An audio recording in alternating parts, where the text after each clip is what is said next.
This is the Global Podcast Network, where executives and professionals connect, share, and inspire. Stay tuned for the conversations that drive success.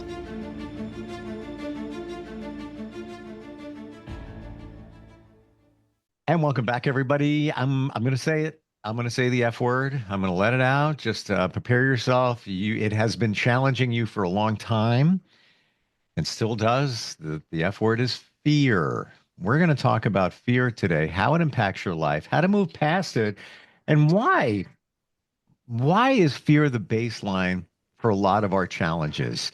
He helps people work through many different fears as our professional of the year. He's a licensed marriage and family therapist, certified family mediator, also a certified elder mediator, and works with people in many different regards, from counseling to coaching and therapy too. Fear definitely is one of them. He is Gary Santucci. He's back with us. Hey, Gary, how you doing? I'm doing well, Steve. How are you doing this week? Very well, very well. And the whole fear thing, we could probably fill 15 podcasts talking about all the different types, why it shows up, when it shows up. Where should we begin today? I think that one of the things I want to talk about is to talk about fear in so many different aspects of our life. There's one of the common fears is phobias.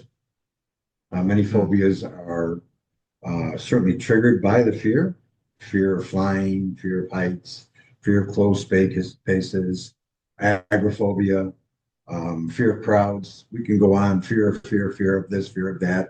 There's so many different kinds of fears. And there are many people that have those phobias. Some are mild, some are very severe.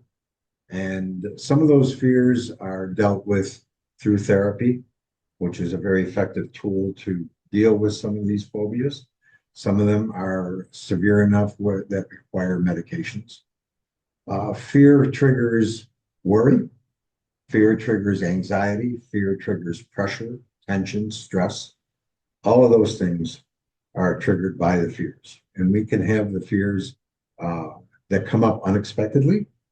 Everything is fine in our day, and all of a sudden, in our minds, something occurs. A thought may creep into our minds and start that fear. An event, a song, being in a particular place, driving by a place. So there's so many different aspects of what can trigger that fear. And it dominates our lives in so many ways. We avoid certain things because of fear.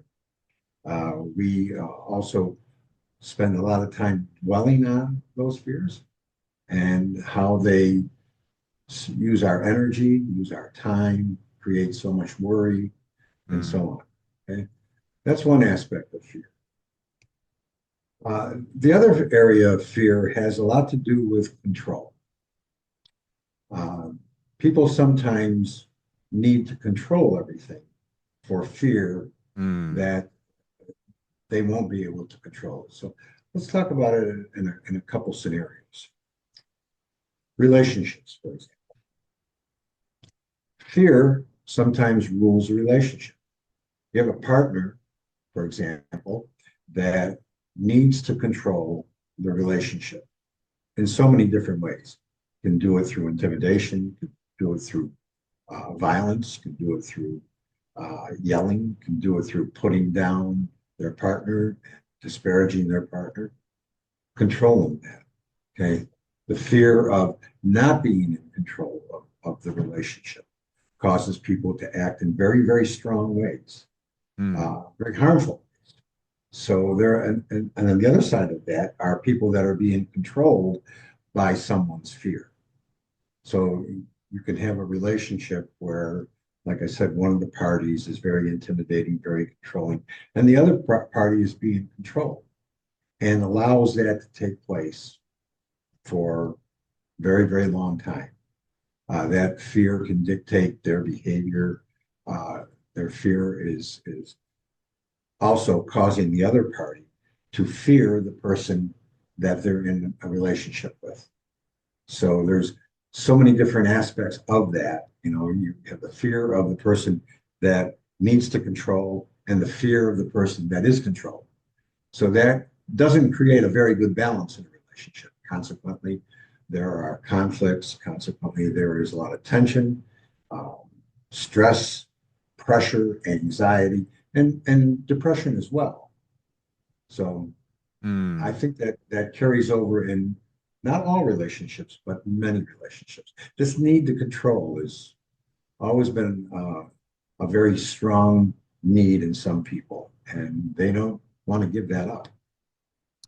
And it shows up in many different ways. I mean, somebody has a fear of flying.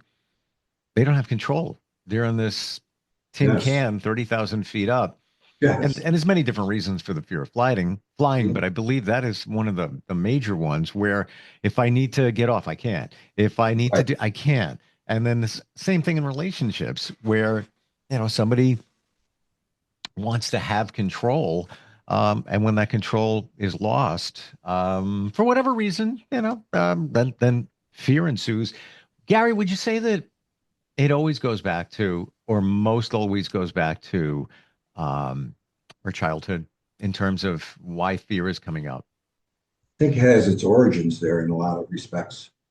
Hmm. We grow up in an environment where fear surrounds us, and we incorporate that into our behaviors. And as we become adults, that fear becomes stronger. And we show that through our actions. You know, I have to control this, I have to control that, I have to control what you do. I'm going to tell you what you can do and what you can't do. You can't spend money here. You can't go there. You can't hang out with that friend. There's so many aspects of control that are triggered by the fear. If I let you hang out with this friend, is this friend going to say bad things about me? I can't afford to have that in my life. So I'm going to prevent you from hanging out with that friend. I'm going to prevent you from going to these places because that might be something that might work against me. You might meet somebody there. Okay. And what happens if you meet somebody and you leave me? I can't afford to do that. So I have to control everything. And I always believe that, you know, the more that you try to control, the more out of control you really are, which is a interesting thought. The more we're talking about this, the more I see fear in different forms: fear of success, fear of failure, fear of Absolutely. abandonment. It goes Yeah. on and on and on. Yes. In your experience as a therapist and helping people move their life forward, would it be safe to say that fear is the foundation for the majority of challenges that people have? I would certainly agree with that. I think that because it takes on so many different forms in our life. And you bring up, you know, fear of success and fear of failure, fear of abandonment, fear of abandonment. People have abandoned you throughout your life. So you're Hmm. always worried that somebody is going to do that again. So you don't want to get yourself too close to that person. So then you find yourself in a relationship where you're at arm's length. You're not open in that relationship. And you don't allow yourself to be vulnerable because somebody's going to do what somebody else did to me before. So I'm going to have to protect myself. And so you keep everybody at arm's length. Fear of failure. I'm not going to try that. If I try that, I'm definitely going to fail. And our thoughts reinforce all of that. Our thoughts dictate how we're going to respond to these kinds of situations. Fear of success. If I'm successful at this, then more of it is expected of me. Do I really want that in my life? Do I want to have more pressure? You know, the fear of success. Well, I did this. Now somebody wants me to do the next level and the next level, next level. And all these levels, can I really handle that? Some people can handle it very easily. Okay. And some people are very successful because they don't allow that fear of success to interfere with their pursuit of a goal, whatever that goal is. But there are other people that fear success, so they never realize their true potential. I'm not going to be able to do that. I can't do that. So they stop. They reach their, should we say, they reach their level of competency. Okay. There was a book out a long time ago called The Peter Principle that talked about reaching your level of competency. You know, you become incompetent once you reach your level of competency. People fear that, fear of success, fear of failure. So many different aspects. How about fear of food? I'm not going to eat that. Have you ever tasted it? No, but I know I'm not going to like it. How do you know? How do you know? So it really rules our lives in so many different ways. Mm, I never thought of fear of food. And I was Mhm. a picky eater as a kid. When I was a child, I ate, this is my food groups: bologna, hot dogs, anything Hostess, and milk. That's Okay. it. Over and over again. You know, Thanksgiving was uncomfortable. It would be, the cousins are over and everything. Oh, we have to get Steve a hot dog. He doesn't eat turkeys. You know, you feel like you're that small. Right. But when I think about it, I wonder if that was a fear of food, fear of different types of food. I wonder if The that's what, fear of not wanting to try something new. And so I yes. think that we hold ourselves back in our lives. Some of us, we never are able to realize our true potential. We never Mm. realize who we are. We never have an understanding of what we can be and what we're made of and what our true abilities are because fear holds us back, prevents us from taking that step forward. Fear, the word risk comes into play. When we think of that word risk, I mean, I think most of us fear that. Oh, I can't do that. I'm not going to do that. Well, you can look at it that way. Risk can also be a challenge. And if you accept that, you're going to take that step forward. You're Mm. going to realize your potentials. You're going to realize things that you never thought you could experience. But you have to overcome that. I've And how do spoken you to overcome people that it? have a fear of success and they admit it. Right. If I make more money, my life is going to change. And maybe that will change me, but just the word change invokes fear in them. And then they stay where they are and they don't Yeah. keep moving forward. We're talking about that F word, fear. Hmm. Is it also about the other F word, and that is future? Because you're anticipating something. All of this, it's something that could come up in the future, whether it's a minute from now or years or whatever it might be. It just seems that it is, if we were to live in the moment, truly in the moment, we might not have as many of those fears because this is all, what if I succeed? What if I fail? What if I don't like the way it tastes? What if they're all future? I'm Oh, just what if? looking at Yeah. this from a, flying over the bleachers, but is it kind of that? Well, yes. And also, it's always a bad outcome. You're always thinking it's going to be a bad outcome. Yeah. Okay. This isn't going to work. It's going to be bad for me. I'm not going to be able to do it. And all these thoughts are planted in our head. And of course, when we dwell on that, we strengthen those thoughts. And sometimes those fears become immovable. Hmm. How do we navigate through this? These fears that we have. I guess acknowledgement is the first one. What do I have a fear of? Right. And that is the most important thing, to acknowledge that you have this fear. And the second thing, that I think the only way that you are ever going to overcome the fear is to face it. How many times have we gone through something and, oh my God, I don't want to do that. I don't want to do that. And then when we do it, we always say, oh, that wasn't that bad. And Hmm. generally it's not that bad because in our mind, we have, like I said, planted that thought that this is going to be terrible. I don't want to do this. This is going to be something that's going to make my life worse. And then when we do it, oh my goodness, that was pretty good. Or that I wasn't as did bad that as I well. thought it was going to be. It wasn't as bad as I thought, right? Hmm. And so I'll do it again. So we have to get to that point, and that sometimes takes a lot. Like for example, fear of flying. There's some people that will not get near an airport, let alone get on a plane. And so there's something called desensitization, Hmm. which is a process where you attack the fear by like taking baby steps to address the fear. Each step, you're gaining a little bit more confidence, a little bit more comfort, and then ultimately, for example, you get on the plane. The plane takes off. The plane lands and you've achieved that success. Now, that doesn't mean that the next time you're going to, oh, this is a piece of cake, but it's going to be less anxious, less stressful than the previous time. It's like a building block, if you will. And that works very well too. But it's a process. It doesn't happen in a day. The identification, I would feel is key. So, for example, let's go back to fear of abandonment.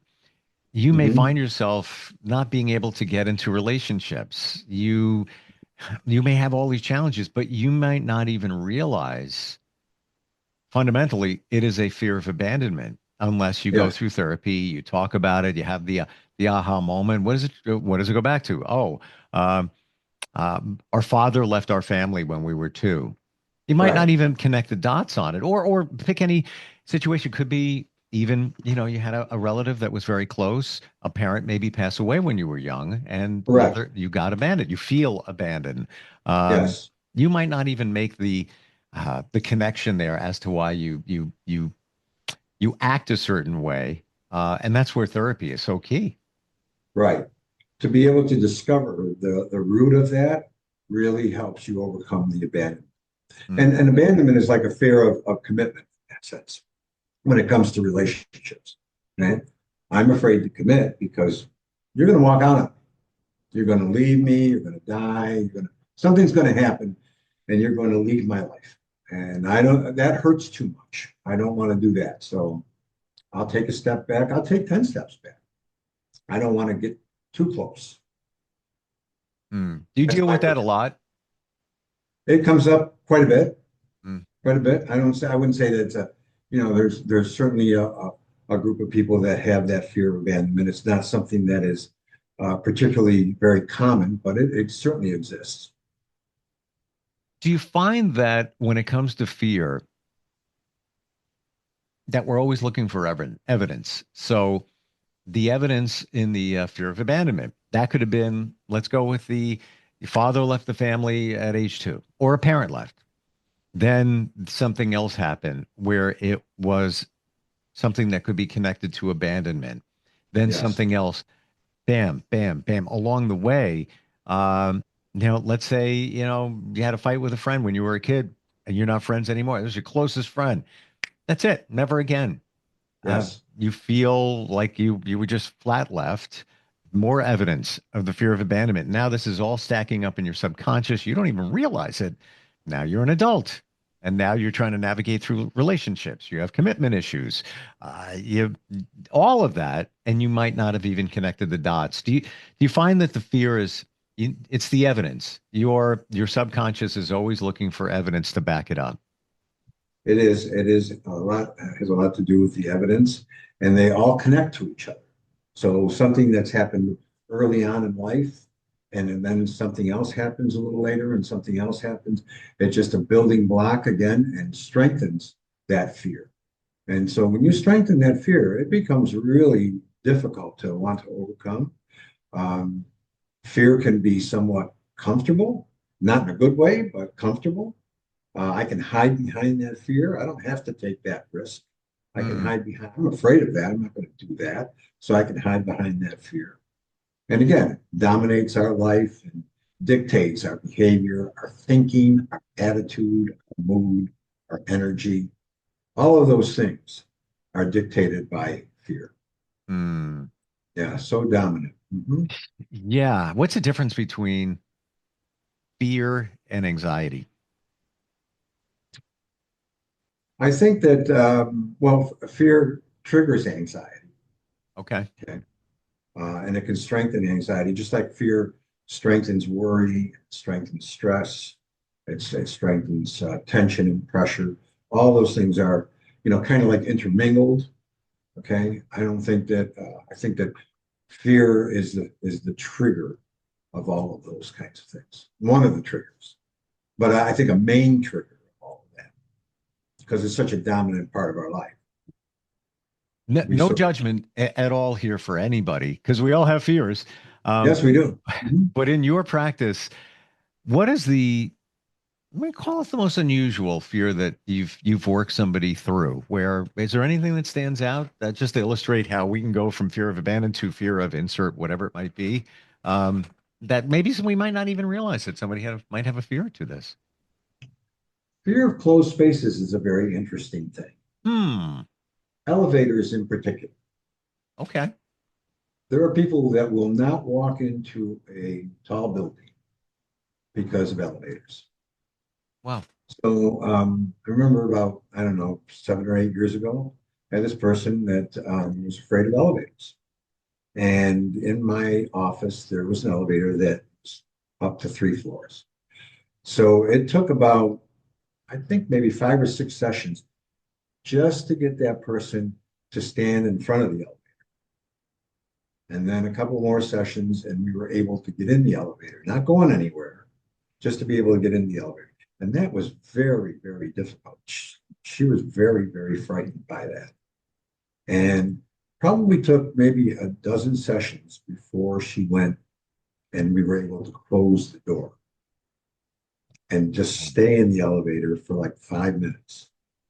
And after that, she was saying, okay, I want to go to the second floor. And she was sweating. She was very, very nervous. But when she did it, there was a smile on her face. And then the next week, we did the third floor and without the sweating. And I got a call back from her maybe about 3 or 4 years ago that she was able to go to a building that had 30 stories and she went all the way to the top floor. To me, that was like, wow, that was pretty cool to be able to overcome that. But that took a lot of work and a lot of focus to want to overcome that. She had never been in a tall building in her life. She was a woman that was in her mid 40s. Mm. Where do you Yeah. think this came from? I don't know. I think that, early on there was an experience in an elevator that caused her to, maybe there were too many people in the elevator, Mm. caused her to say, oh, this is not a good thing for me. I got to get out of this elevator.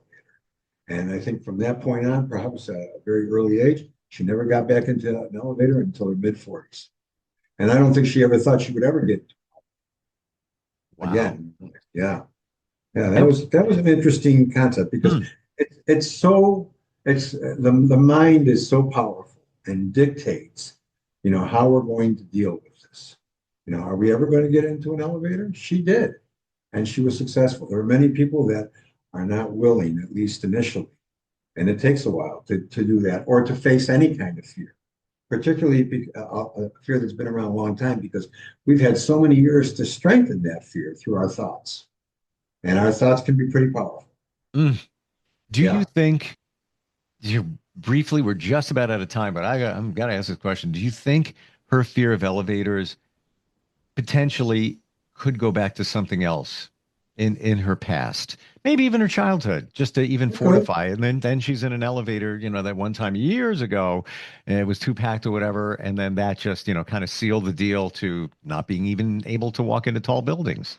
Absolutely. And sometimes, the fear is so strong that we block out what the origins were because to face that is too traumatic. Yeah. Wow. Hmm. Yeah. Mm. So many fears. We have them. Don't have a fear. Reach out to them. Get some help. That's, Talk about that's it. right. It would Gary, be really helpful if you would reach out and get help, talk to a therapist, uh, and deal with that fear because it can open up a part of your life that has been under wraps all your life. And you can have that experience and wow, you can learn so much about yourself. yeah, So even the fear of flying. very Again, I have no friends. I used to travel, for business with them, yes. and we would broadcast live from really nice places. Could be the Caribbean or whatever. And Mhm. she almost didn't want to go. It's a vacation. You're working. It's great. She would be the Yeah. last person on the plane and just like looking around. And I don't judge anybody, but she eventually changed her mindset, a little bit of therapy, and uh, Yes. and she's good with it now, and she's good with it. Yes. Look at Um, that. mm. Hmm. Gary, best Yep. way to find you? How do we do that? You can contact me at 954-474-1119 or 954-817-1401. You can also text me on that number. You can reach me at GarySantucci.com and you can reach me at GarySantucci74 at gmail.com. And Any one of Santucci, them. Santucci, GarySantucci.com. Gary, thanks for today. This is so impactful, so important to talk about, and I'm glad we did it. Appreciate your time, Steve. Likewise. We'll be right back. This is the Global Podcast Network, where executive. This is the Global Podcast Network, where executives and professionals connect, share, and inspire. Stay tuned for the conversations that drive success.